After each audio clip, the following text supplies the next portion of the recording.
Baik,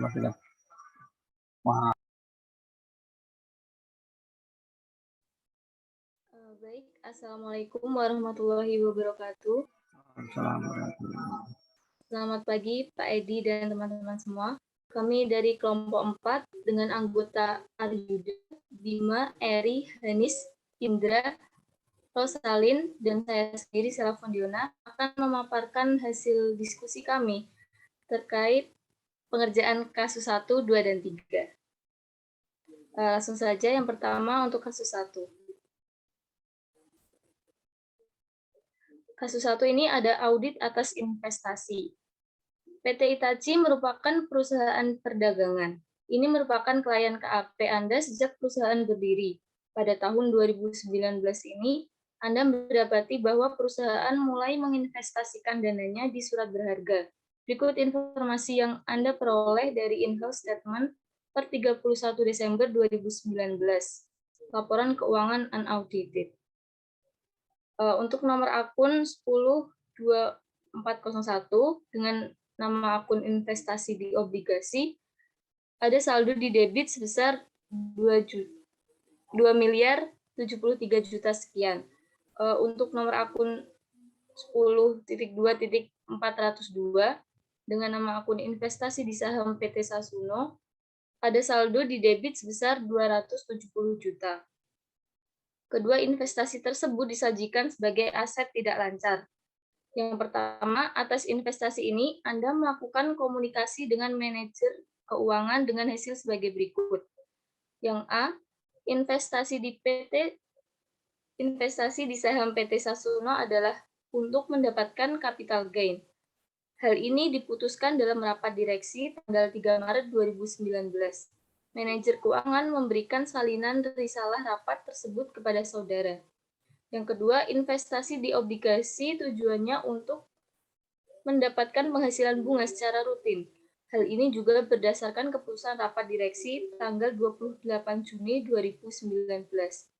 Selanjutnya, perusahaan menggunakan jasa broker andalan sejati untuk melakukan transaksi ini. Semua surat berharga adalah paperless dan semua informasi tersimpan di kustodian Central Efek. Yang terakhir, semua surat berharga diperdagangkan di bursa. Nah, untuk yang poin 2, Anda kemudian melakukan pengecekan transaksi. Dokumen transaksi dari broker andalan sejati adalah sebagai berikut. Untuk jenis obligasi seri A PT Tsunade, ada 1 lembar dengan harga 2.073 juta sekian dengan fee broker 77 juta sekian.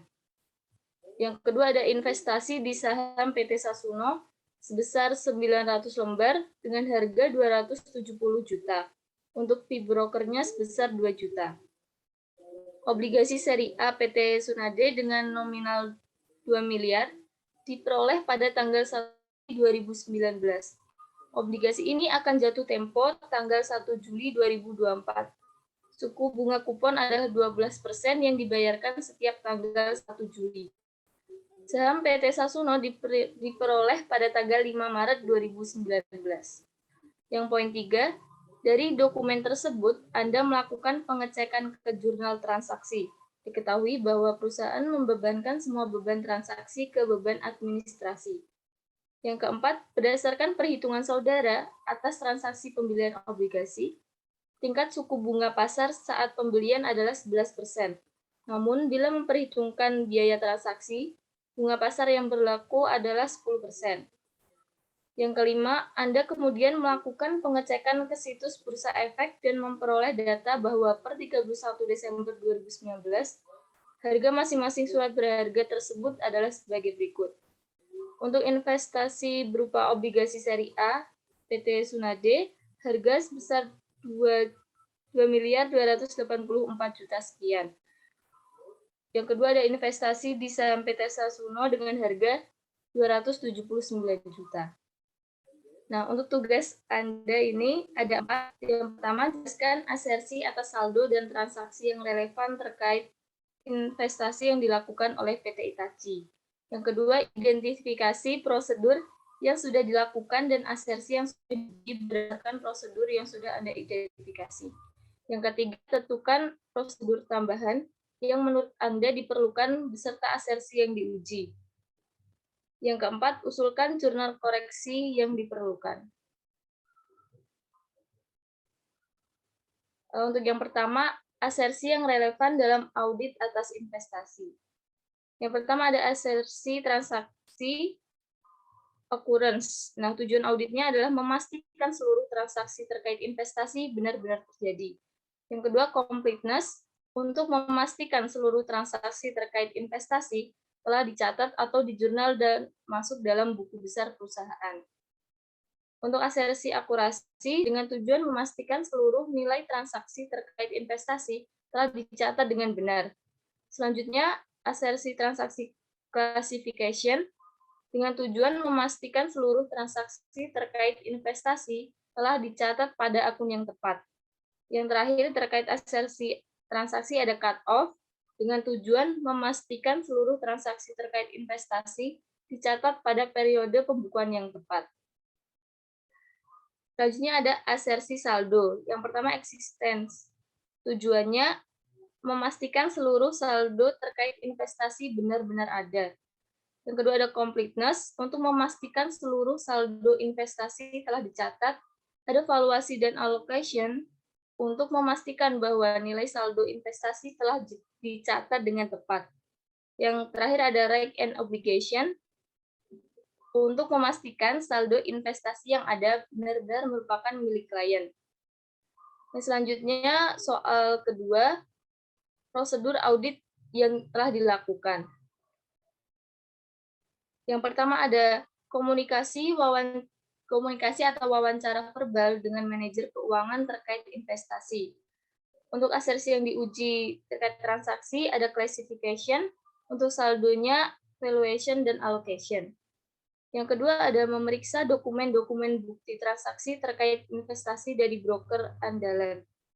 Asersi yang diuji terkait transaksi ada occurrence dan akurasi, classification, serta cut-off. Nah, untuk asersi saldonya existence, dan right and obligation. Yang ketiga, melakukan pengecekan dari dokumen bukti transaksi ke jurnal terkait investasi atau tracing. Nah, asersi yang diuji terkait transaksi ada completeness dan akurasi. Untuk saldonya, completeness dan valuation and allocation. Yang keempat, melakukan rekalkulasi beban bunga dengan suku bunga pasar yang berlaku.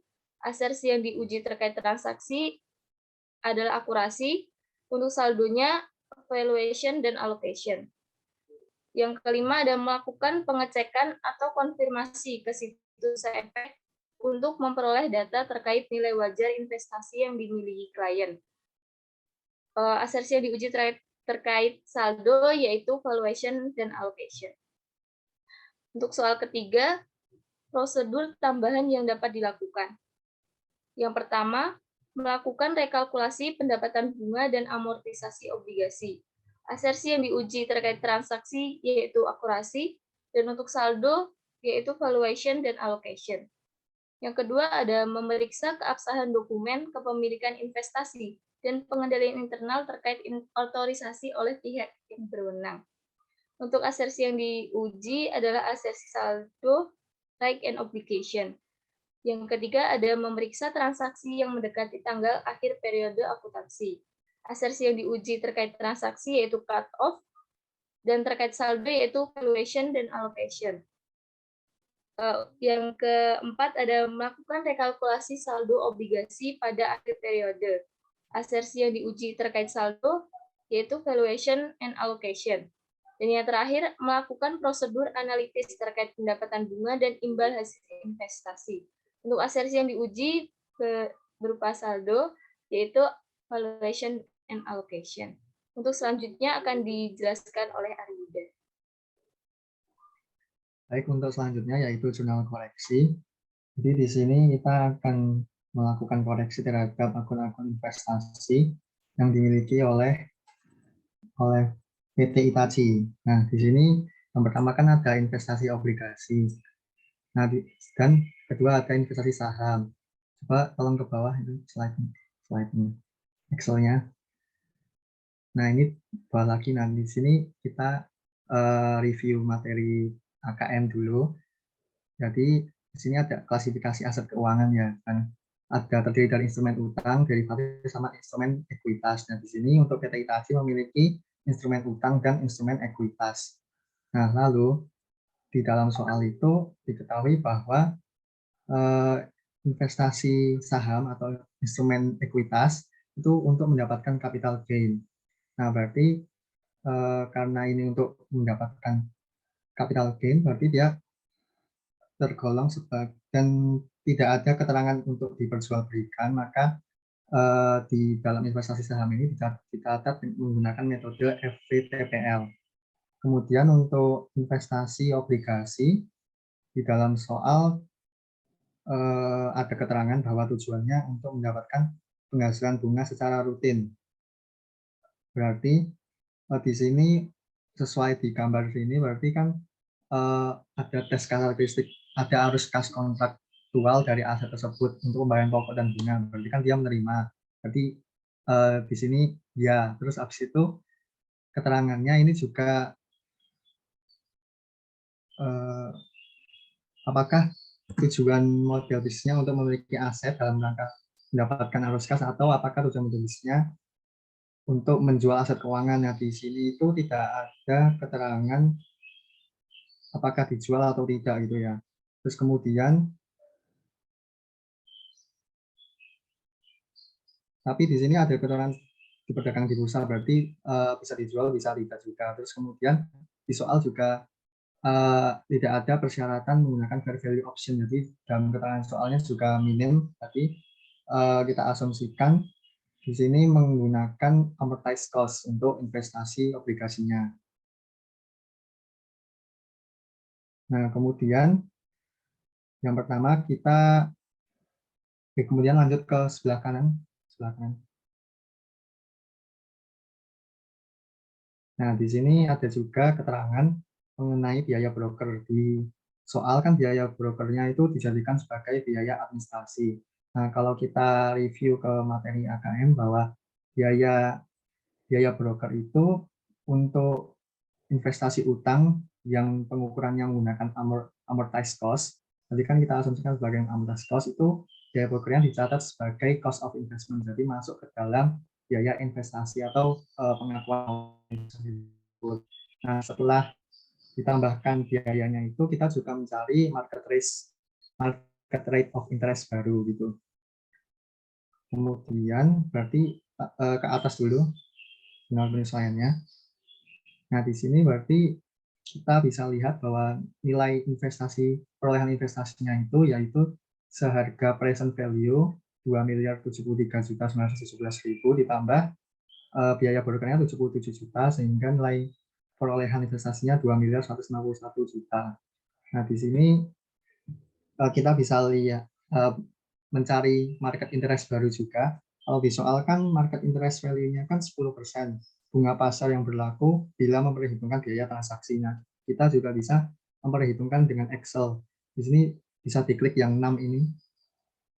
Nah, itu tolong diganti yang 6/12-nya dihapus sama T38-nya dikasih minus.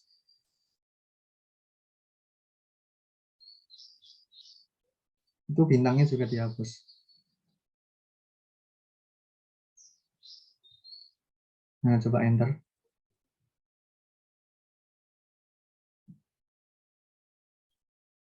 Nah, didapat juga ternyata hasil rekalkulasi kita didapat rate interest setelah ditambahkan dengan biaya broker yaitu 10%. Nah, berarti sama dengan di soal, sama dengan pernyataan di soal, berarti hasil rekalkulasi kita sama gitu. Nah, terus juga untuk present value juga bisa kalian hitung juga menggunakan rumus Excel itu menggunakan par value-nya 2 juta dan bunga kupon 12% dan bunga pasarnya yang 11%. Nanti ketemu hasilnya 2.073.000.000.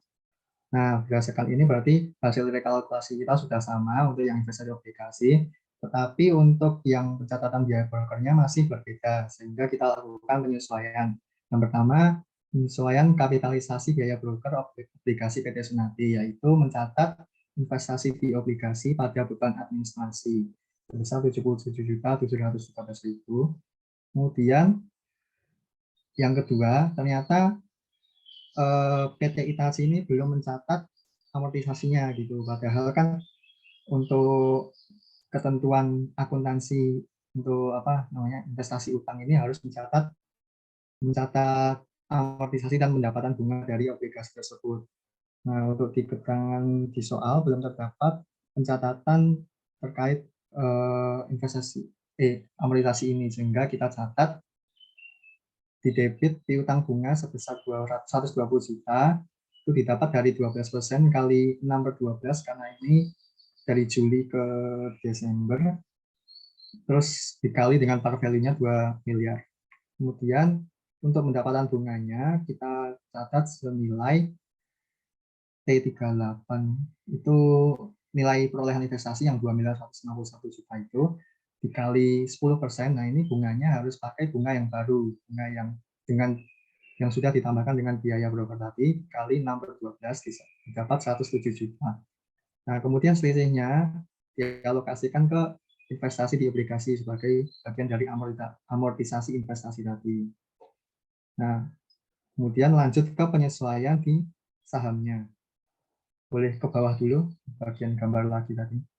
Bawah lagi. Nah, bawah lagi. Nah, di sini tadi kan di keterangan itu investasi saham ini untuk mendapatkan capital gain. Dan dia dicatat sebagai FVTPL. Nah, di review akuntansi kemarin itu kalau mencatat dengan metode FVTPL ini biaya brokernya dicatat sebagai expense, sehingga expense dari biaya investasi itu. Nah, sedangkan oh iya, kemudian kalau misalnya ada apa namanya perubahan nilai fair value itu juga melakukan adjustment, dan adjustment ini dilakukan dengan mencatat akun fair value adjustment. Jadi nanti kita cek juga apakah PT Itachi sudah mencatat penyesuaian fair value apa apa belum. Terus kemudian balik ke atas. Nah, di sini kan di soal itu sudah mencatatnya itu dalam bentuk biaya administrasi. Harusnya itu beban administrasi, harusnya ini klasifikasinya tuh bukan beban administrasi tapi beban komisi ya, kayak Inggrisnya kan commission expense. Nah, jadi kita klasifikasi debit beban komisi broker pada beban administrasi sebesar 2 juta. Kemudian selanjutnya, nah untuk saham PT Sasuno ini ternyata di soal itu ada keterangan bahwa kedua investasi tersebut disajikan sebagai aset tidak lancar. Dan sedangkan ini kalau kita mencatat investasi di saham PT Sasuno itu kan sama kayak investment in S gitu kan. Nah, itu berarti pencatatannya kan bukan sebagai aset lancar kalau gitu. Sedangkan di sini diketahui bahwa sahamnya ini diperdagangkan di bursa dan juga berarti kan bisa diperdagangkan gitu dan tergolongnya sebagai investasi saham trading. Jadi kita reklasifikasikan akun investasi dari PT Susano dengan mendebit investasi di saham trading untuk aset lancar, kemudian ada kredit investasi di saham PT Sasuno sebesar 270 juta. Nah, kemudian untuk di soal ini ada keterangan bahwa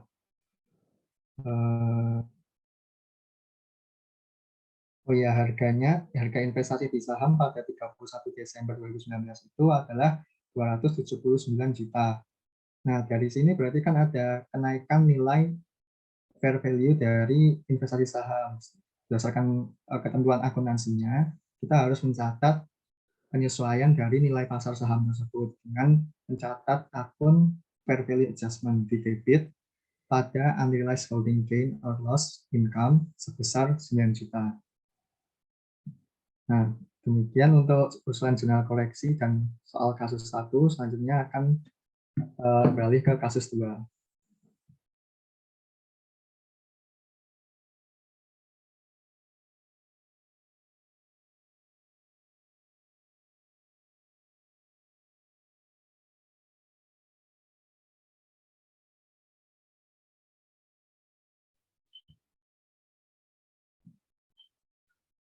Baik, selanjutnya kita akan ke kasus 2, yaitu mengenai audit atas kas di bank. Kita baca dulu apa yang diminta. Ke bawah, Cak.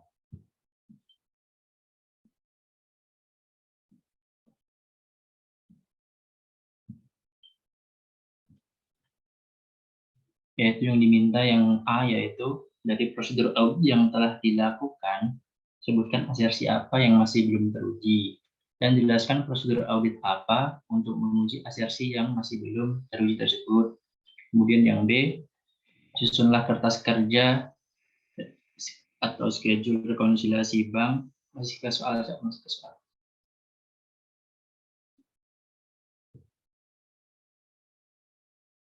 Yang B yaitu menyusun kertas kerja atau schedule rekonsiliasi bank dan berapa saldo kas yang seharusnya dicatat klien per 31 Desember 2019. Kemudian yang C membuat jurnal penyesuaian. Baik, kita balik ke soal.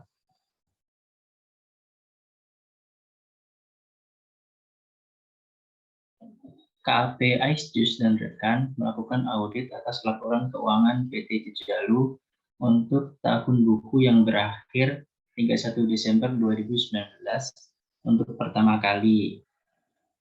Berikut informasi yang diperoleh auditor dari PT Jejalu. Prosedur audit yang telah dilakukan auditor dan informasi atas hasil prosedur tersebut adalah sebagai berikut. Yang pertama, mengirimkan konfirmasi ke bank auditor. Auditor telah memperoleh balasan konfirmasi dari bank dengan hasil sebagai berikut. Untuk nama bank SA, saldo bukunya adalah 10 juta, kemudian jawaban konfirmasi juga 10 juta. Sudah sama. Kemudian yang Bank The Best, saldo bukunya ada 16, 46, dan 140. Kemudian jawaban konfirmasi ada 18.642.280. Kemudian yang kedua ada vouching ke bukti transaksi penerimaan kas dan pengeluaran kas. Jadi kita jawab yang A, yaitu mengenai prosedur yang telah dilakukan. Jadi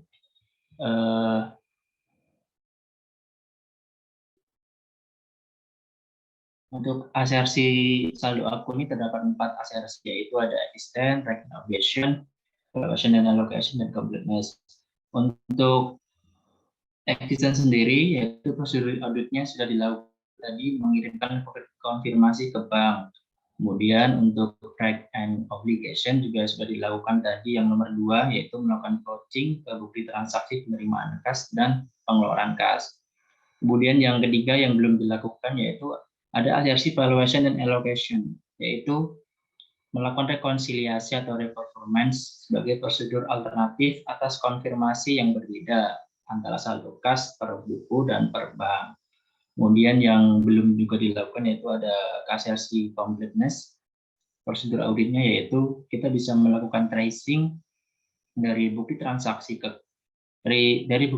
kas ke pencatatan atau jurnal terkait penerimaan dan pengeluaran kas. Selanjutnya lanjut.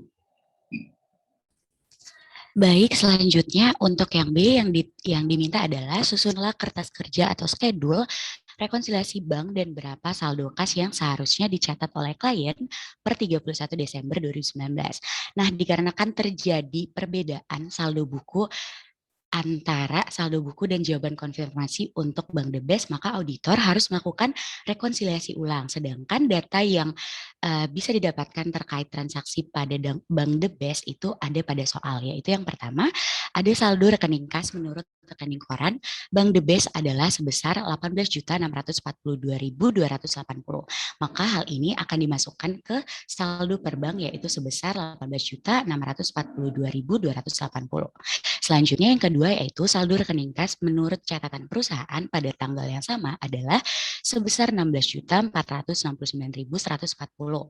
Maka hal tersebut akan dimasukkan pada saldo per book yaitu sebesar 16.469.140. Selanjutnya yang ketiga yaitu sebuah setoran sebesar 2.612.450 masih belum dicatat oleh bank sampai dengan tanggal 2 Januari 2020. Maka hal tersebut akan kita masukkan ke add pada saldo per bank yaitu deposit in transit atau setoran yang belum dicatat yaitu sebesar 2.612.450.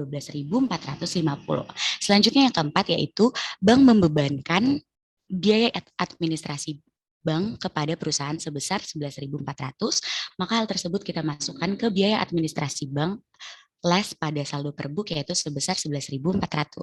Selanjutnya yang kelima yaitu sebuah cek yang diterima dari PT Sejahtera sebesar 319.000 dan telah disetor ke bank oleh perusahaan dikembalikan oleh bank karena cek tersebut tidak ada dananya.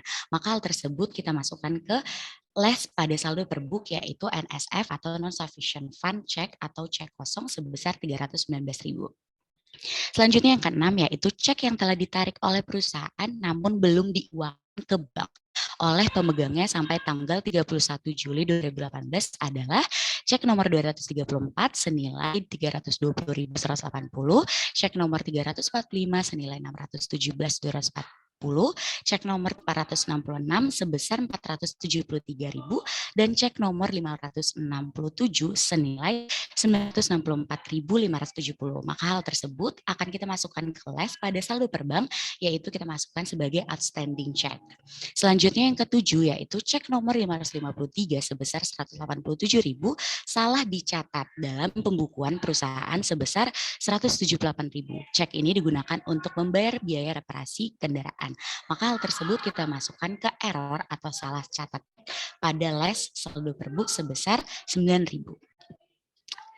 Selanjutnya, bank telah menagihkan piutang wesel milik perusahaan sebesar 3.100.000 termasuk di dalamnya biaya bunga sebesar 100.000. Transaksi ini baru diketahui akhir bulan Desember oleh perusahaan. Maka hal tersebut kita masukkan ke add saldo per book yaitu piutang wesel pokoknya sebesar 3 juta dan bunga weselnya sebesar 100.000. Selanjutnya, yaitu yang terakhir yaitu bank salah membebankan cek PT Jejaka ke rekening giro PT Jejalu sebesar 350.000, maka hal tersebut kita masukkan ke error atau add pada saldo per bank yaitu saldo pembebanan sebesar 350.000. Maka dapat saldo akhir per bank langsung dari summary dari atasnya sebesar 19.229.740 dan sudah balance dengan saldo akhir per book yaitu sebesar 19.229.740. Selanjutnya untuk C akan dilanjutkan oleh teman saya, Eri. Baik, untuk yang C itu mengenai ayat jurnal penyesuaian yang diperlukan atas hasil rekonsiliasi bank. Untuk usulan jurnal penyesuaian ini hanya terkait penyesuaian saldo di pencatatan klien saja. Yang pertama yaitu ada pelunasan piutang wesel. Jurnalnya yaitu ada cash in bank the best senilai 3.100.000 pada not receivable sebesar 3 juta dan interest revenue sebesar 100.000.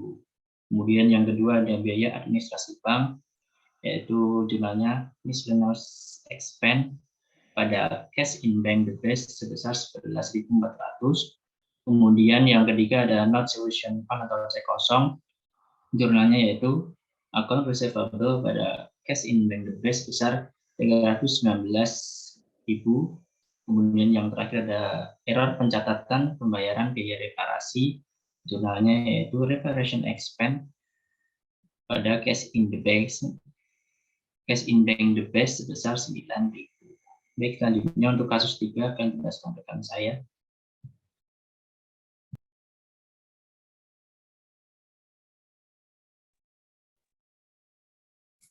Oke, selanjutnya adalah untuk kasus nomor 3, audit atas aset tetap.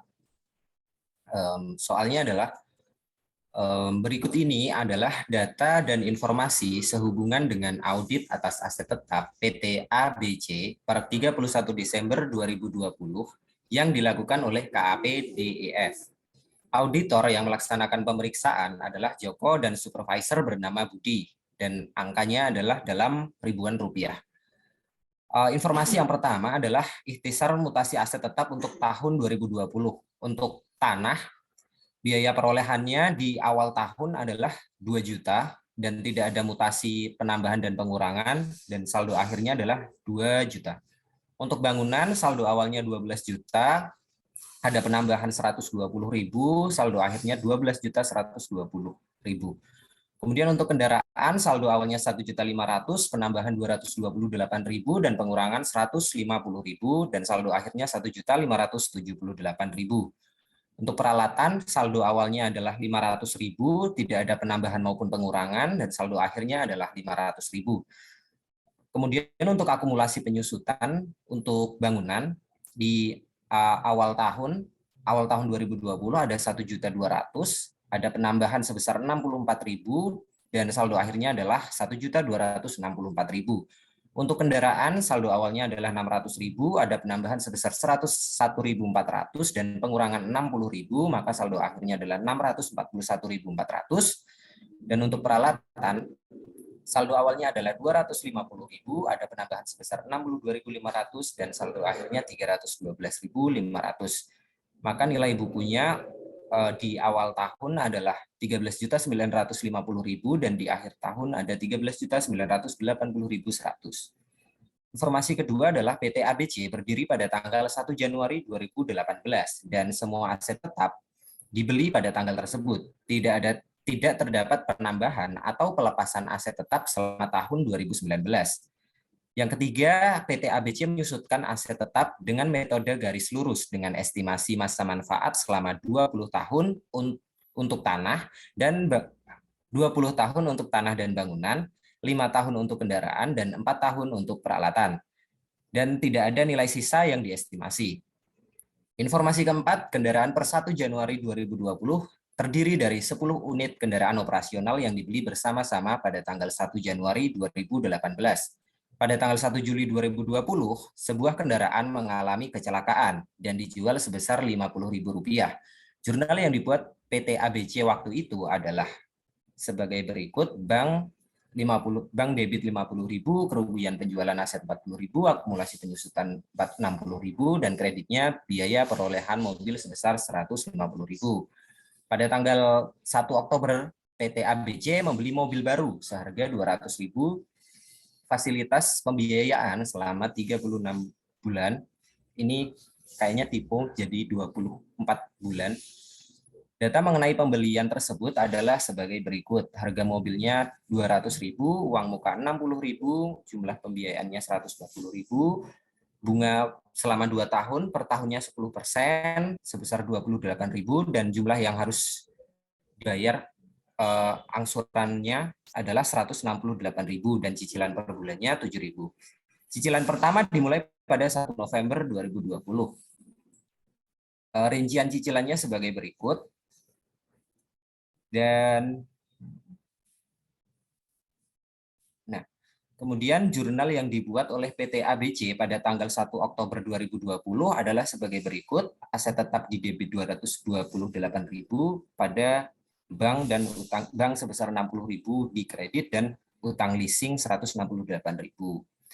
Jurnal penyusutan atas mobil tersebut pada tanggal 31 Desember adalah biaya penyusutan 11.400, akumulasi penyusutan 11.400. Nah, pada tanggal 1 Mei 2020, PT ABC melakukan perbaikan atas pagar pembatas tanahnya dengan tanah pihak lain yang rusak terkena angin.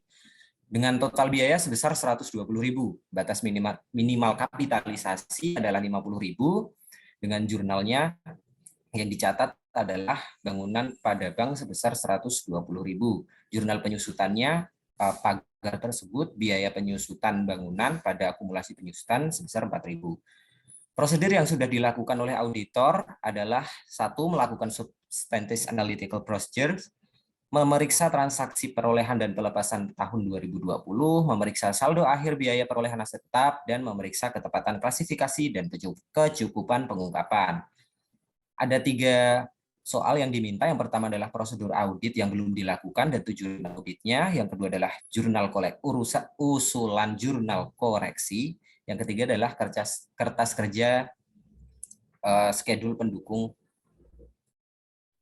Nah, untuk yang soal pertama adalah prosedur dan tujuan yang belum dilakukan.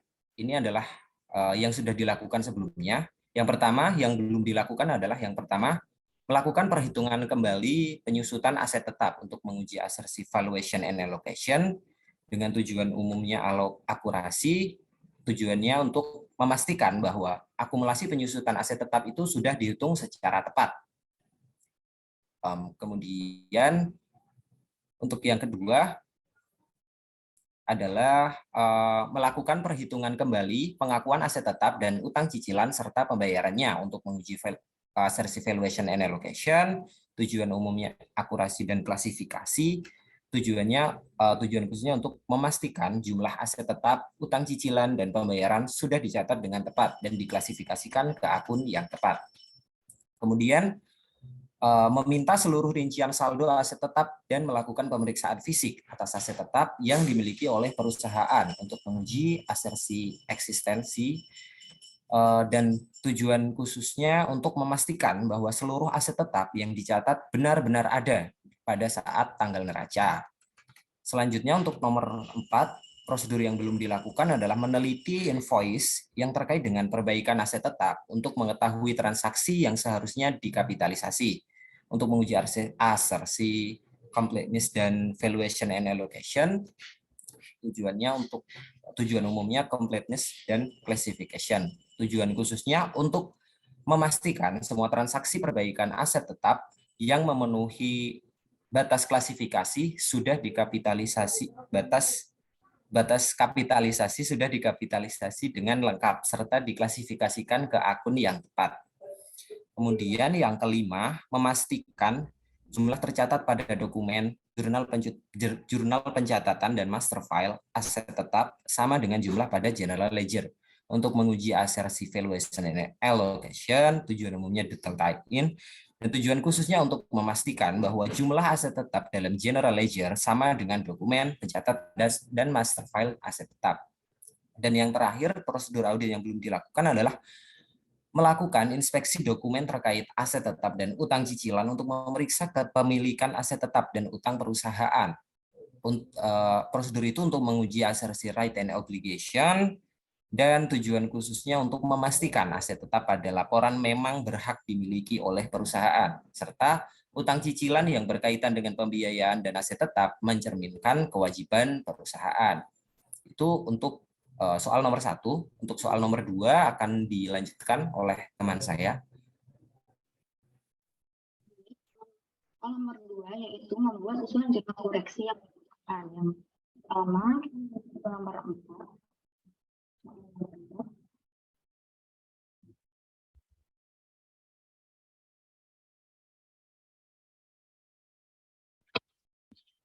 Nah, di sini perusahaan telah membuat jurnal awal yang merupakan hasil dari penjualan satu kendaraan karena terjadinya kecelakaan. Dan di situ perusahaan telah membuat jurnal sebagai berikut, yakni bank 50.000, kerugian penjualan aset 40.000, akumulasi penyusutan 60.000, pada biaya perolehan mobil 150.000. Dan ternyata setelah dilakukan penghitungan kembali terdapat perbedaan dalam penghitungan akumulasi penyusutan. Dalam pencatatan perusahaan belum mencatat adanya penyusutan yang terjadi hingga bulan Juli. Maka kami jumlah seharusnya adalah bank 50.000, kerugian penjualan aset 25.000, akumulasi penyusutan 75.000. Ini diperoleh dari 150.000 dibagi 5 kali 2 tambah 30.000 kali 6 per 12. Dan pada biaya perolehan mobil 150.000. Sehingga kami mengusulkan jurnal koreksi sebagai berikut, yakni akumulasi penyusutan 15.000 pada kerugian penjualan aset 15.000. Selanjutnya, merujuk ke soal nomor 5, yaitu membeli mobil baru dengan fasilitas pembiayaan selama 24 bulan. Di sini perusahaan telah mencatat jurnal awal berikut, yaitu aset tetap kendaraan sebesar 228.000 pada bank 60.000, hutang leasing 168.000. Nah, di sini terdapat kesalahan yaitu aset tetap kendaraan seharusnya direklasifikasikan sebagai aset tetap pembiayaan. Nah, di sini kita mendapatkan 211.696 ini dari hutang leasing 151.696. Ini dihitung dari rumus Excel, yaitu PV 10% ini merupakan bunganya dibagi 12 karena itu masih per tahun. Merupakan angsuran jumlah berapa kali angsurannya, dan 7.000 merupakan bunga di batas 1 bulan, menghasilkan angka 151.696 dan bank 60.000, maka aset tetap pembiayaannya adalah 211.696. Kalau terdapat perbedaan, maka kami mengusulkan jurnal koreksi sebagai berikut, yaitu aset tetap sewa pembiayaan 211.696, pada hutang leasing 16.304, aset tetap kendaraan 220.000. Selanjutnya,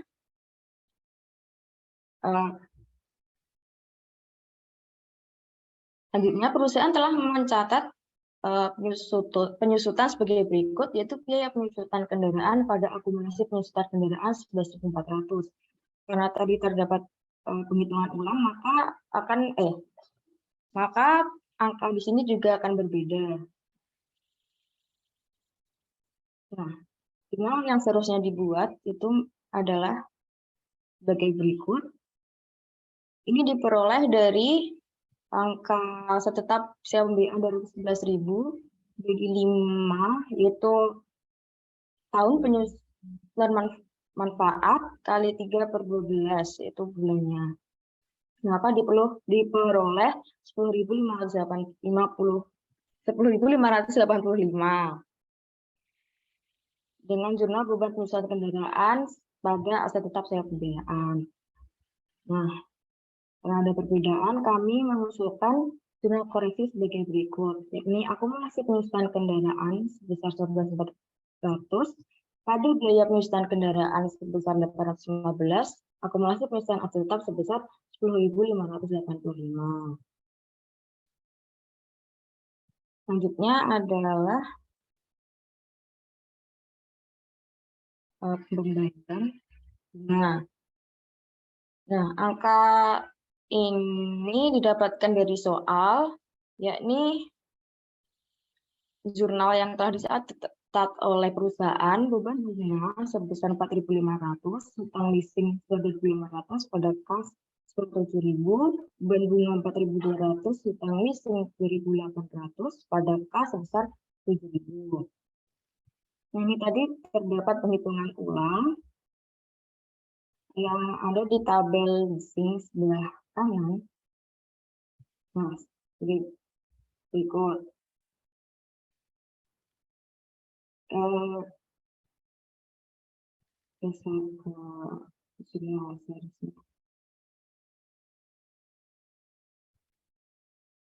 Nah, sesuai dengan apa yang telah disajikan di tabel tersebut, maka jurnal yang seharusnya dibuat adalah beban bunga 1.264, hutang leasing 5.736 pada kas 7.000. Karena terdapat perbedaan, maka kami mengusulkan jurnal koreksi sebagai berikut, yakni hutang leasing sebesar 3.436 pada beban bunga besar 236. Selanjutnya, jurnal yang seharusnya dibuat pada bulan Desember, yaitu beban bunga sebesar 1.216, hutang leasing sebesar 5.784 pada kas sebesar 7.000. Dan jurnal koreksi yang kami usulkan adalah hutang leasing sebesar 2.984 pada beban bunga 2.984. Selanjutnya, yaitu merujuk ke soal nomor 6. Soal nomor 6, yaitu pada 1 Mei, PT ABC melakukan perbaikan atas pagar pembatas tanahnya dengan tanah pihak lain yang rusak terkena angin dengan total biaya 120.000, batas minimal kapitalisasi adalah 50.000. Nah, di sini sudah memenuhi batas minimal kapitalisasi, tidak perlu dikapitalisasi. Nah, pada perusahaan ini dia mencatatnya sebagai bangunan, sedangkan sebenarnya ini merupakan akun dari land improvement atau beban pemeliharaan. Di sini perusahaan telah mencatat jurnal sebagai berikut, yaitu bangunan pada bank sebesar 120.000. Sedangkan perlu klasifikasinya kembali menjadi beban pemeliharaan pada bank yaitu 120.000. Maka kami mengusulkan jurnal koreksi beban pemeliharaan pada bangunan sebesar 120.000. Nah, selanjutnya adalah penyusutannya. Perusahaan telah mencatat beban penyusutan pada akumulasi penyusutan bangunan sebesar 4.000. Karena tadi ada pengklasifikasian kembali, maka jurnal yang seharusnya adalah beban penyusutan pada akumulasi penyusutan pemeliharaan sebesar 4.000. Maka jurnal koreksi yang kami usulkan adalah akumulasi penyusutan bangunan pada akumulasi penyusutan pemeliharaan sebesar 4.000. Nah, yang selanjutnya ini ada jurnal pembebanan bunga 31 Desember. Ini mencatat bunga yang akan dibayarkan pada 1 Januari tahun berikutnya. Tidak ada pencatatan awal dari perusahaan. Maka kami mengusulkan jurnal beban bunga pada utang bunga sebesar 1.168,14 ini diperoleh dari tabel listing yang telah dihitung tadi. Selanjutnya ada rekalkulasi beban depresiasi tahun berjalan. Nah, sebelumnya perusahaan telah mencatat jurnal sebagai berikut, yaitu beban depresiasi 212.500 pada akumulasi depresiasi bangunan 60.000, akumulasi depresiasi kendaraan operasional 90.000, akumulasi depresiasi peralatan 62.500. Nah, setelah kami lakukan penghitungan ulang, terdapat beberapa perbedaan. Pertama, akumulasi depresiasi bangunan ini diperoleh dari angka berikut. Ini terdapat di kertas data di soal, dikurangkan dengan bangunan 120.000 tadi, dibagi dengan 20 yang merupakan tahun manfaatnya. Yang kedua, depresiasi kendaraan operasional. Ini diperoleh dari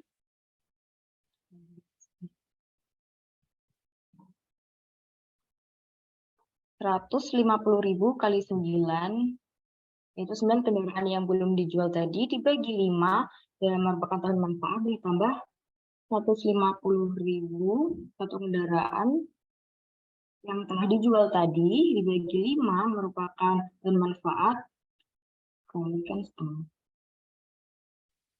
dan menghasilkan 285.000. Selanjutnya, akumulasi depresiasi peralatan, yakni 500.000 dibagi 4 yang merupakan tahun manfaatnya, sehingga menghasilkan jurnal koreksi sebagai berikut, yaitu beban depresiasi sebesar 797.500 pada akumulasi depresiasi bangunan 540.000, akumulasi depresiasi kendaraan 195.000, dan akumulasi depresiasi peralatan 62.500. Selanjutnya untuk soal nomor 3 akan dilanjutkan oleh saya, Indra. Ya, terima kasih Mbak Anis.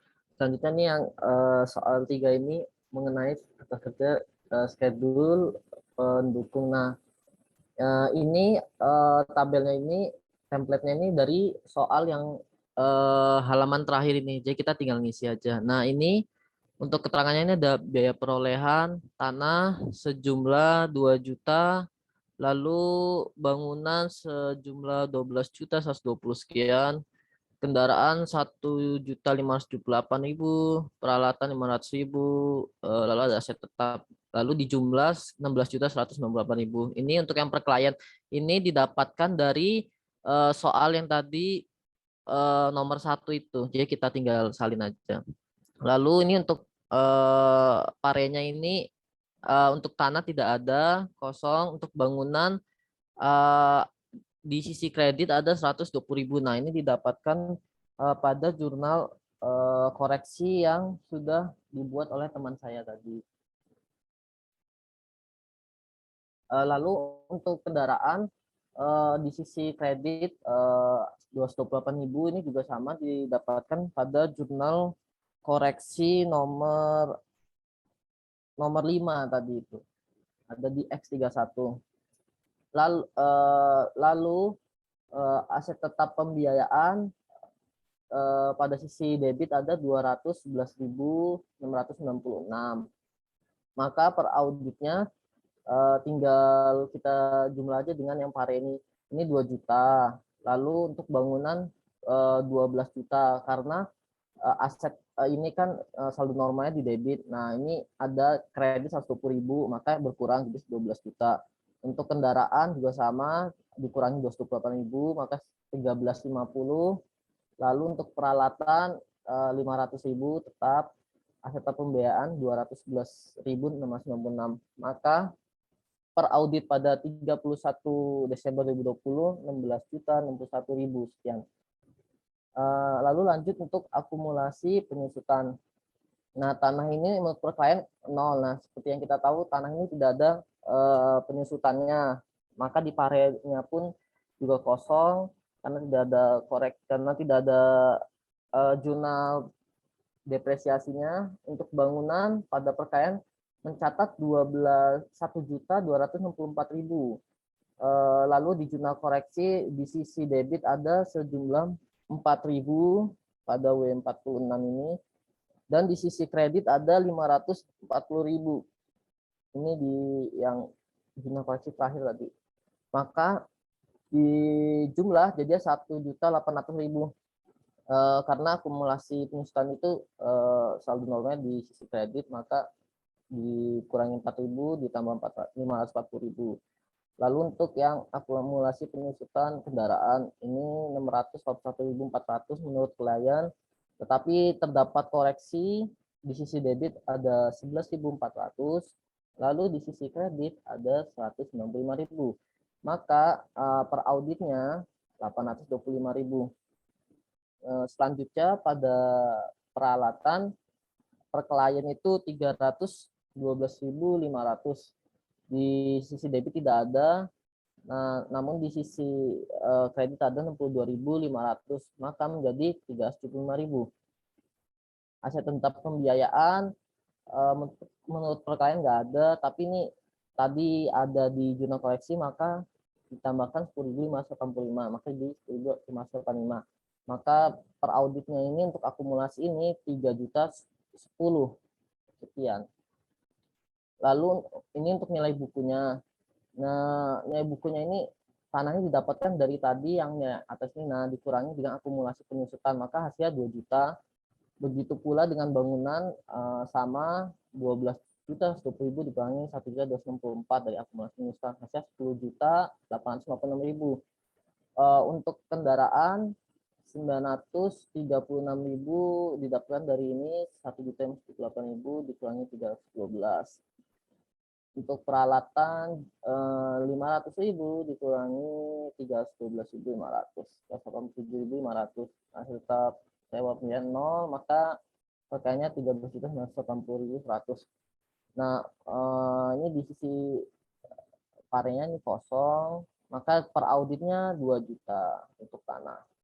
Untuk bangunan di sisi debitnya kan ini ada nih 4 juta nih. Lalu di sisi debitnya sisi kreditnya 660.000. Maka per auditnya 10.200.000. Lalu untuk kendaraan ada 11.400 sisi debitnya, sisi kreditnya 423.000, maka per auditnya 525.000. Untuk peralatan 0 di sisi debitnya, di sisi kredit ada 62.500, maka 125.000. Aset tetap pembiayaan di sisi debit ada 211.666, sisi kreditnya ada 10.585, maka per auditnya 201.111. Maka jumlah total nilai buku per audit 31 Desember 2020 13.051. Sekian. Lalu, maka kesimpulan kami, menurut pendapat kami saldo tetap terdapat salah saji, namun kami sudah mengusulkan jumlah koreksi terlampir. Dibuat oleh Joko selaku auditor, diperiksa oleh Budi selaku supervisor indeks G11 periode 31 Desember 2020. Yaitu pendukung aset tetap. Sekian, terima kasih. Baik, itu tadi pemaparan kasus 1, 2, dan 3 dari kelompok 4. Mungkin dipersilahkan kepada teman-teman yang ingin bertanya atau menanggapi.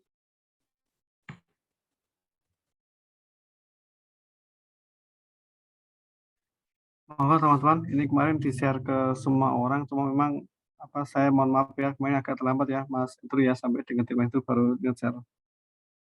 Monggo jika ada tanggapan. Kalau yang terakhir tadi bicara mengenai aset tetap, siapa tahu ada yang beda jurnal penyesuaiannya atau schedule-nya. Atau dari awal juga boleh, tadi ada konsultasi bank juga tadi yang di tengah-tengah. Atau apa tadi yang awal tadi. Ya semoga apapun yang mau dikomentari nggak apa-apa teman-teman. Dipersilakan.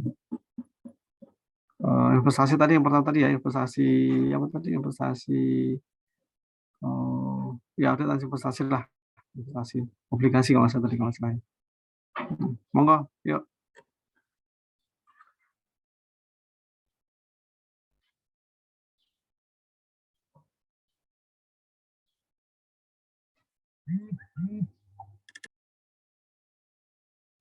Baik, Mas Fadil Akbar, silakan.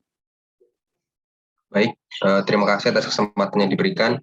Saya ingin bertanya mengenai kasus 3 aset tetap tadi, mengenai pagar yang tadi dijelaskan oleh Hanis. Tadi kan memakai akun beban pemeliharaan ya. Yang mau saya tanyakan, apakah akun itu memang disebutkan di bagian akun standarnya bahwasanya untuk pengeluaran yang dikapitalisasi itu memakai akun beban pemeliharaan?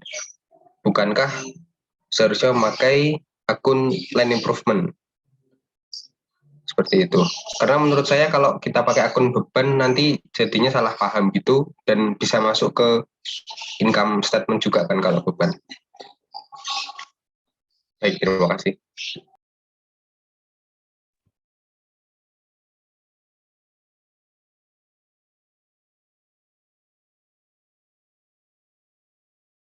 Terima kasih Mas Fadil.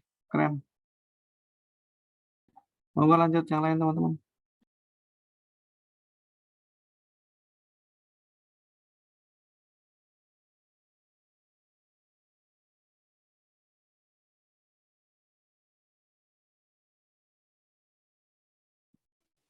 Baik, terima kasih atas pertanyaannya Mas Fadil Akbar.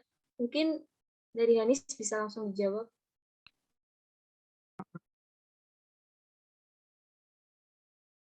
Ada di statement soal harus ada beban pemeliharaan. Sebenarnya aku udah mikir itu plan improvement, tapi karena yang lainnya pakai bahasa Indonesia. Jadi saya bingung. Kok saya putus-putus dengarnya ya? Saya juga, Pak. Oh, Mbak Hanis.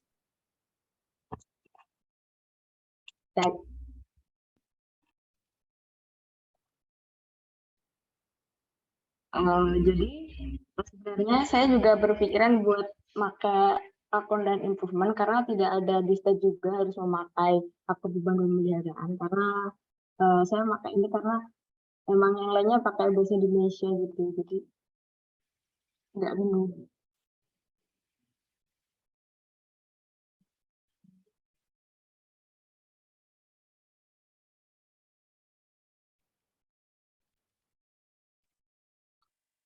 Jadi saya juga setuju sih sebenarnya kalau memakai akun land improvement gitu.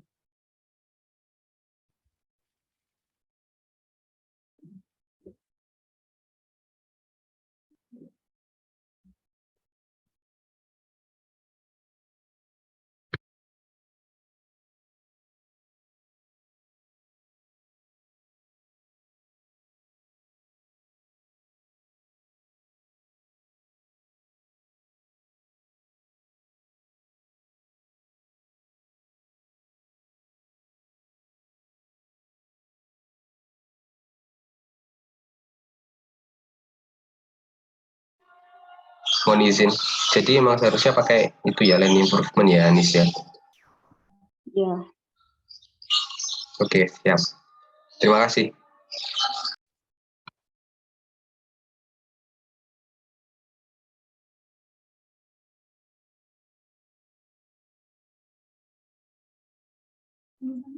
Iya, mohon izin.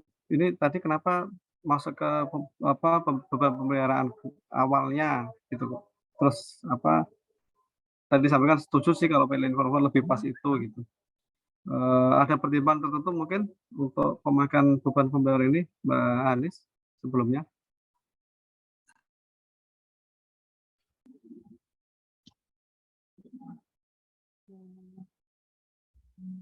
ini Pak, sebenarnya karena bahasa saja Pak.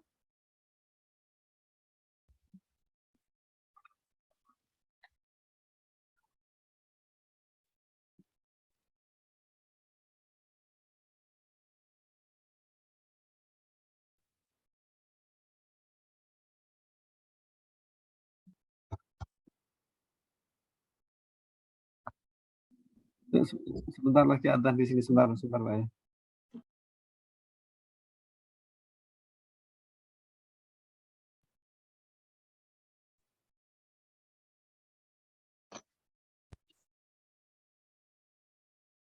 Rp120.000.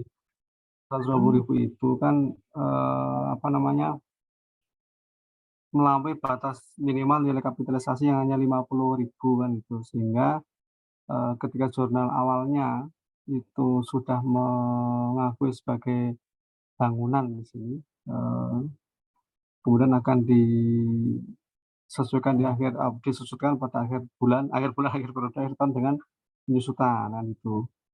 Nah ini oleh teman-teman tadi dilakukan penyesuaian. Mestinya sih bukan begini nyarutnya tadi gitu. Beban pemeliharaan awalnya seperti itu, tapi kemudian tadi disampaikan opsi oleh Mas Fadil ya, kenapa bukan land improvement gitu. Terus akhirnya sepakat dengan land improvement. Lebih pas sih memang seperti itu gitu. Ya, kalau berarti kalau misalnya lebih pas dengan land improvement berarti yang jurnal awal tadi dibatalkan dulu berarti ya Mas ya, berarti ya. Jurnal awal yang itu perlu dibatalkan nggak sih? Atau gimana Mas Fadil?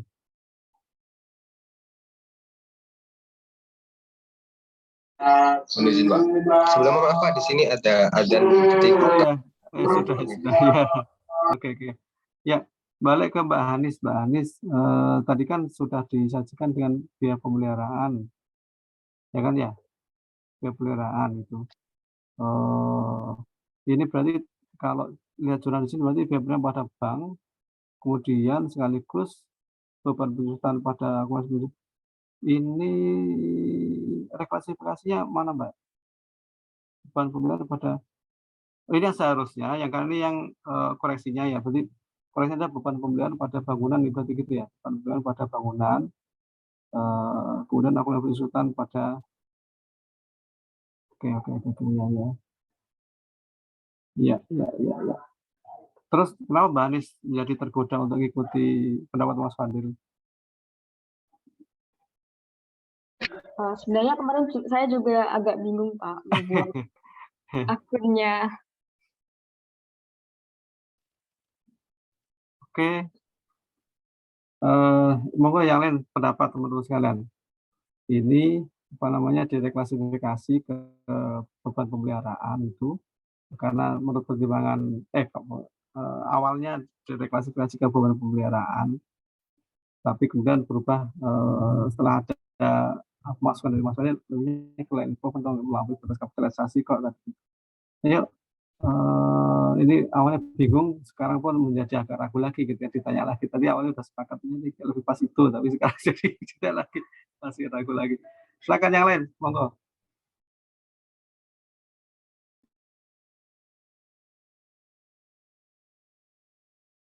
Izin Pak, Andi jawab. Ya Mas, monggo disampaikan aja langsung, Mas Saya Adi. nambahin tadi ya, yang Ya. penjelasannya Hanis mungkin tadi terlewat Pak.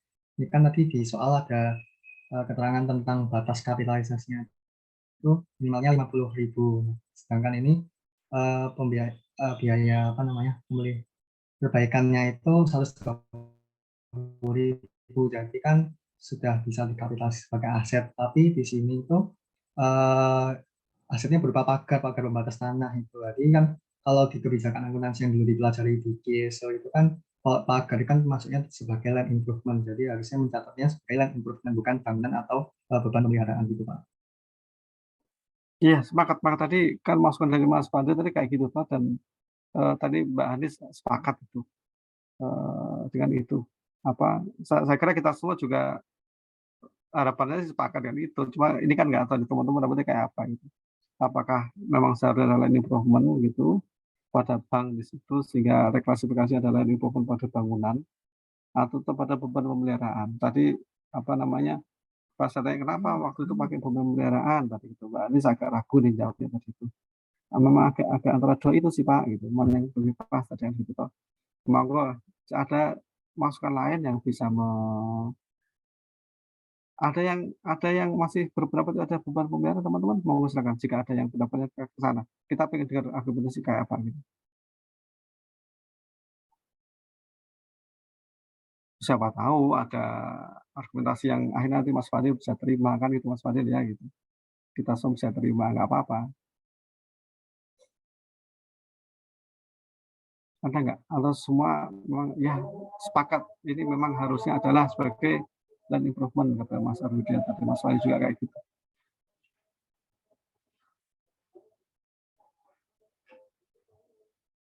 Semua berarti ya teman-teman ya. Oke.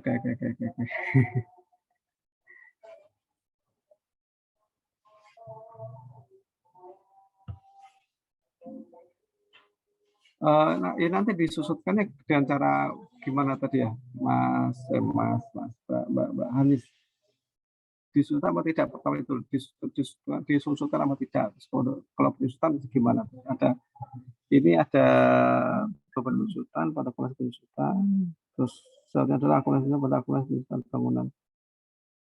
Oke, gimana Mbak Anis? Mohon sedikit disampaikan kembali terkait dengan penyusutannya.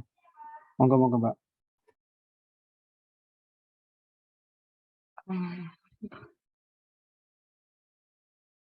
Di awal Ruben telah mencatat beban penyusutan pada akumulasi penyusutan bangunan. Nah, karena tadi ada reklasifikasi gitu dan improvement, maka akan ada perubahan pada akun akumulasinya tadi Pak.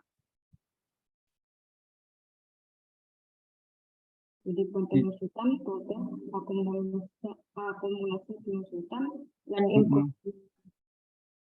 Oke, ya.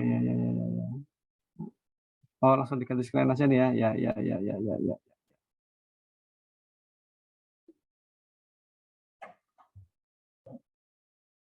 Oke. Ini berarti yang akumulasi bangunannya dihilangkan dulu dong ya. Bukan bangunan yang disusutkan di sini. Beban penyusutan bangunan berarti dibuang dulu ya. Oke, ya. Oke. Ya. Ini sepakat. Berarti semua sepakat teman-teman ya. Enggak masuk ke bangunan ya, kalau ini poma. Terus dan nanti disusun sendiri, dan kalau tadi awalnya dicatat dengan ada perusahaan bangunan, berarti ya kita jangan sebut sebagai bangunan lagi. Karena itu lain. Oke, titik itu. Terima kasih Mas Fadil telah bermata jeli untuk mengingatkan kita semuanya. Monggo, lanjut lagi Mbak Sheila jika masih ada di teman-teman.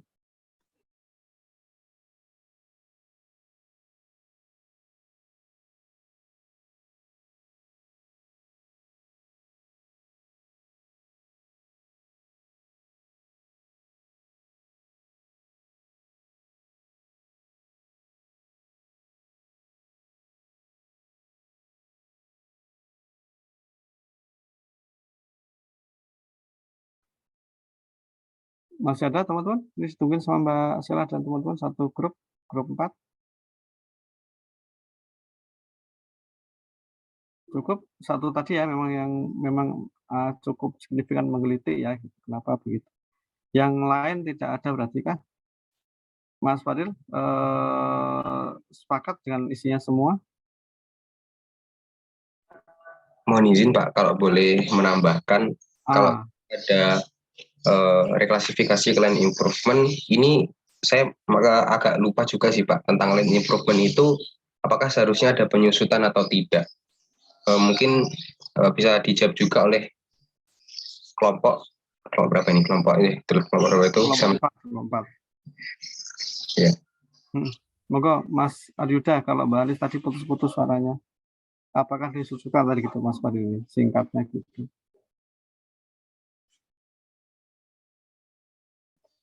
Ya nggak usah Mas Aryuda, siapapun di grup ini selesai gitu. Tadi kan mencoba untuk berbicara. Silakan.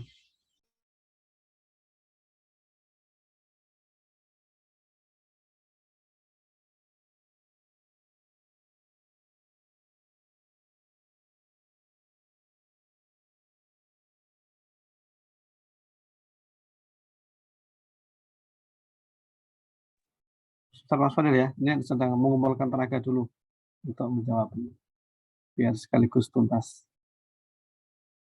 Yang lain boleh loh teman-teman nanti ikut mengomentari ya, jadi tidak hanya menunggu grup presenter saja.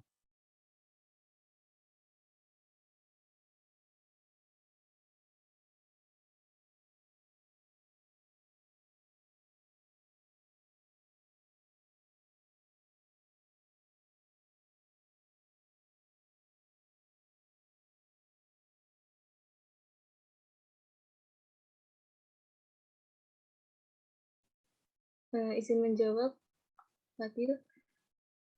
Kalau yang kami tahu itu land improvement ini kan termasuk aset tetap yang bisa disusutkan. Meskipun land, tapi ini kan land improvement. Untuk land sendiri kan memang tidak bisa disusutkan. Namun untuk land improvement ini bisa disusutkan. Seperti itu mungkin. Ini dari teman-teman ada yang mau menambahi? Izin menambahkan. Jadi menurut PS AK 16 tentang aset tetap itu, jadi untuk biaya-biaya terkait dengan pengembangan tanah yang mempunyai masa guna seperti jalur mobil pribadi atau trotoar, pagar, dan area parkir, semuanya dicatat pada akun land improvement dan disusutkan.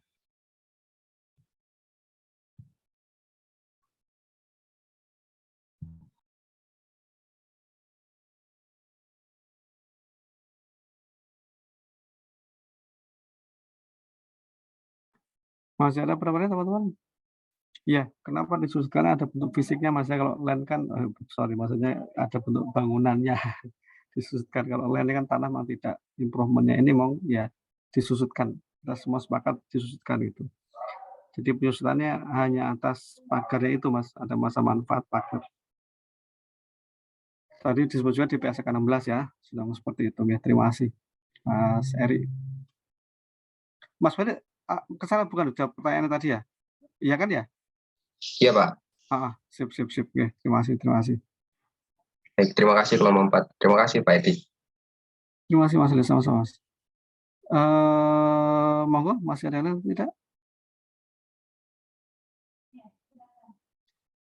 Tak ada? Oke. Wah, baik. Terima kasih.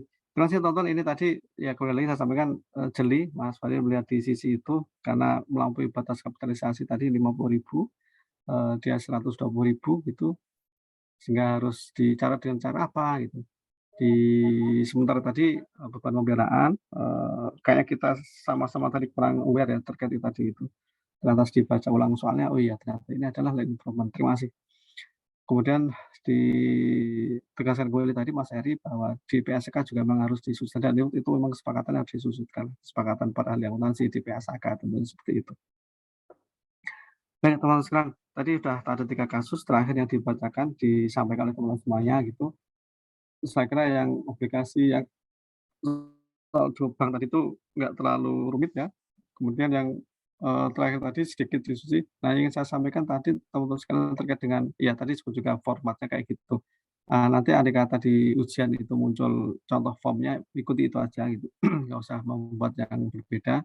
Dan saya ingatkan apa namanya untuk schedule itu ada judulnya biar kita memudahkan.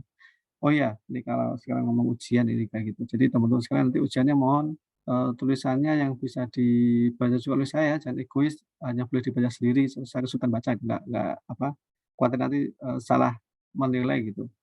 Meskipun terlindung dan dilindungi ya ketika salah menilai gara-gara nggak bisa dibaca, ya harapannya sih nggak kayak gitulah. Sama-sama enak dibaca, tidak harus bagus tapi rapi dan enak dibaca gitu. Kemudian kemarin juga yang sempat jadi catatan itu, ada yang ngumpulinnya itu, beracak. Maksud beracak itu gimana, halamannya nggak urut, menyulitkan saya ketika mau ini bolak-balik nomor nomor serinya ada di halaman itu, ada halaman berapa dan nggak diurutin. Nah, kalau diurutin itu enak, oh jadi satu satu nomor tuh urut semuanya. Ini ada mencar-mencar karena, oh ternyata ini, apa namanya, halamannya, nggak urut pas ngirim di hasil scan yang itu. Mohon nanti teman juga hati-hati di situ. Baik teman-teman, ini, apa namanya, kuliah terakhir kita sebelum nanti pekan depan adalah untuk kuliah umum akuntansi, kuliah umum praktik audit. Jadi ini tadi terkait dengan Asitap sudah sampaikan dengan baik, terima kasih teman-teman gitu. Kemudian yang kedua tadi terkait dengan, adjustment, rekonsiliasi, bank dan rekonsiliasi bank itu oke sip, saya juga sepakat angkanya seperti itu 19.229 sekian tadi, 19.229.000 sekian itu. Kemudian tadi terkait dengan, obligasi, ya sepakat tadi Mbak, Mas, teman-teman, terima kasih, seperti itu yang diharapkan, jawabannya. Apalagi ya, saya kira sudah semuanya terjawab dengan baik oleh kita semuanya. Baik, ini karena sesi terakhir saya dengan teman-teman sekalian gitu, terima kasih nih atas semangat teman-teman semuanya gitu, saya mohon maaf banget, tentu banyak kekurangan yang dari saya selama kita interaksi 1 semester ini, mohon maaf juga atas, apa namanya, waktu yang begitu dinamis ya, Mas Edru dan teman semuanya gitu, kadang-kadang memang beginilah kondisinya gitu. Ketika sedang, peak betul kayak gini luar biasa, dinamika hari-harinya itu sampai lupa masukin di GCR. Nanti saya akan masukkan di GCR gitu. Kalau perlu semua ngumpulin lah ya. Ini yang lain ikut bikin nggak ya? Selain 24 bikin apa enggak, Mas Idru? Mas Idru bikin apa enggak? Tidak, Pak. Tidak, kalau yang grup 4 saja ya sudah ya. Petunjuk soalnya semua tapi udahlah nggak apa-apa ya. Grup 4 aja yang mengumpulkan itu. Atau nanti misalnya itu dipakai tugas individu untuk semua grup gimana kira-kira? Tugas individu nggak ada, pekan depan aja. Tugas individu adalah membuat resume, kuliah umumnya gitu ya. Jangan lupa, udah saya ingetin dari sekarang ya. Nanti kalau GCR belum ada, ingetin saya lagi Mas Edru. Wah Pak, GCR belum dikasih, kita mungkin nggak bisa. Nanti saya akan segera buatkan GCR-nya. Baik teman-teman, sekali lagi terima kasih atas antusiasme semuanya. Semoga sehat selalu sampai lulus dan sampai seterusnya. Sukses di perkuliahan PKN teman-teman sekalian. Sukses nanti di studi-studi berikutnya. Sukses semuanya di kehidupan nanti, kehidupan pribadi masing-masing. Semoga kita ketemu nanti di kondisi yang lebih membahagiakan gitu ya.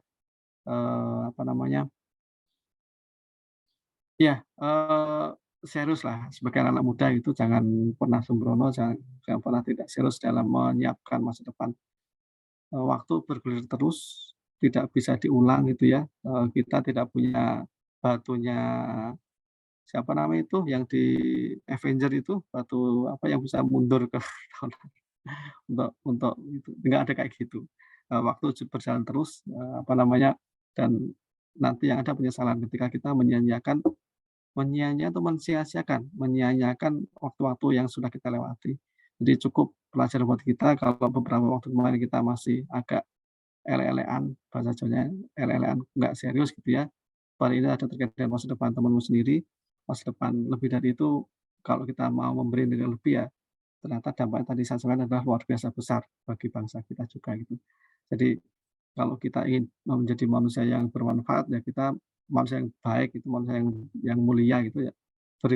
Banyaklah memberi manfaat bagi sesamanya. Gitu.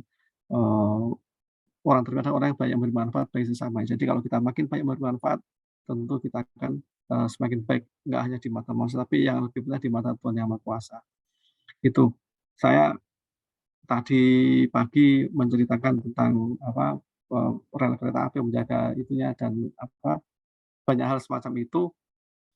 Saya sampaikan sedikit di sini, sedikit benang merah bahwa kalau kita bicara tentang pahlawan, teman-teman sekalian, pahlawan pejuang kemerdekaan maupun pahlawan perang kemerdekaan atau pembertahanan kemerdekaan itu, mereka orang-orang yang mau menyediakan waktu lebih banyak untuk tidak hanya untuk diri sendiri tapi untuk orang lain itu.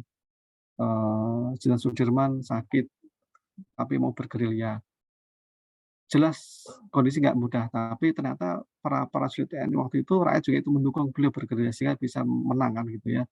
Kemudian kalau kita mundur lagi ke zaman perang kemerdekaan ya, dari pahlawan lokal dari Aceh, kemudian seluruh sepanjang Sumatera, terus sepanjang Pulau Jawa, sampai Bali, sampai Maluku, itu kan mereka orang yang memang luar biasa gitu. Mereka mau menyisihkan waktu mereka, tenaga mereka, pikiran mereka untuk mengusir penjajah. Beda dengan orang kebanyakan. Nah, orang yang mau menyisihkan waktu lebih ini, berpikir lebih, bekerja lebih, itu nanti tercatat dalam sejarah peradaban manusia Indonesia gitu. Tapi bukan itu yang kita harapkan. Balasan Tuhan tidak pernah salah gitu. Jadi walaupun luput dari manusia, saya yakin banyak pahlawan tak dikenal di Indonesia ini, mereka tidak akan rugi dengan apa yang melakukan, karena Tuhan pasti membalas dengan seadil-adilnya. Jadi gitu ya. Jadi biarpun nanti teman nggak juga terkenal, aduh saya nggak bisa jadi dirjen, misalnya Mas gitu. Dirjen cuma satu gitu kan, saya nggak bisa jadi menteri ya terbatas jumlahnya. Ya, tetap kita punya amal unggulan kita, punya prestasi-prestasi tertentu yang nanti kita akan bisa banggakan di hadapan Tuhan Yang Maha Kuasa. Itu saya lebih penting dibanding kalau kebanggaan di depan manusia. Ya kan ya. Oke teman-teman, sekali lagi semoga tetap sehat dalam mencapai cita-cita, tercapai semua cita-citanya. Garis peta hidup waktu itu yang sempat direncanakan, pengen kapan lulus S1, kapan pengen S2 atau S3, kapan pengen menikah, itu tolong dibuat. Kalau memang kita bisa lakukan itu biar lebih terstruktur nanti kita mencerah masa depan itu. Jangan hanya puas dengan D3 PK instan. Ini baru pijakan awal itu.